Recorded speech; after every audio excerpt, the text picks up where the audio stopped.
Lain-lainnya dari sisi bisnis, dari sisi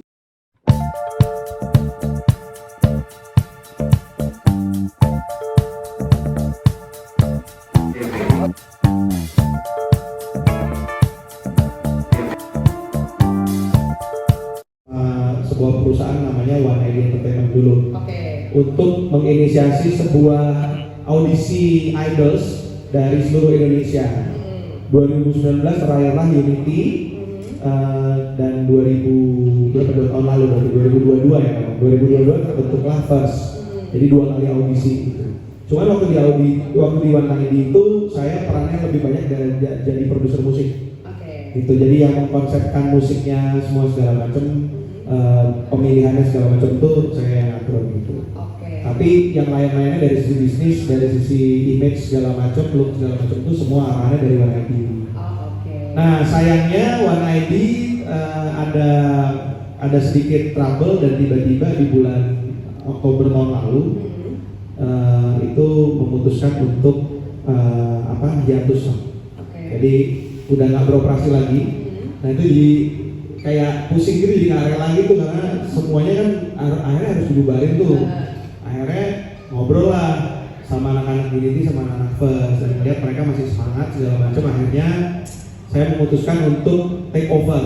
Jadi kita mengelola IP-nya One ID yang hiatus, bukan bangkrut ya, jadi hiatus. Terus akhirnya kita kelola dan Desember kita bikin Capital Entertainment secara dadakan berarti. Jadi tiba-tiba nggak ada di planning, tiba-tiba bikin perusahaan manajemen gitu. Talent-talentnya berarti selain Talent-talentnya berarti yang diambil First Unity, lalu ada TBA. TBA itu dulu Cowboy Junior, Reunion Project tapi tanpa Iqbal, jadi TBA, Teguh Rizky Bastian Aldi.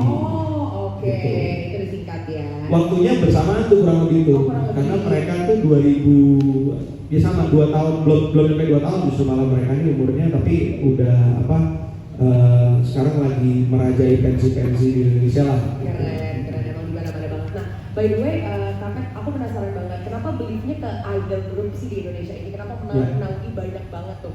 Berarti 3 kan totalnya itu idol semua tuh.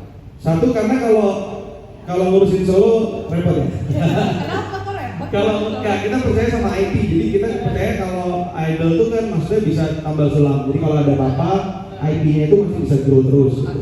Tapi kalau single, maksudnya solois gitu kan, kalau misalkan nanti dia mau lebih explore lagi, terus akhirnya pisah kan semua investasi yang udah kita lakuin, akhirnya jadinya ikut sama dia gitu. Jadi kita tuh memang believer di idol, tapi spesifiknya kita believe in fandom. Di fandom itu menurut kita di Indonesia tuh belum terlalu dieksplor, dan kayaknya entry yang paling gampang selain sport fandom itu adanya di idols. Gitu. Jadi itu yang kita lakukan, makanya sebenarnya agak tricky juga ngelanjutin dari yang One ID sama konsep yang baru dengan modal yang nggak ada gitu ya.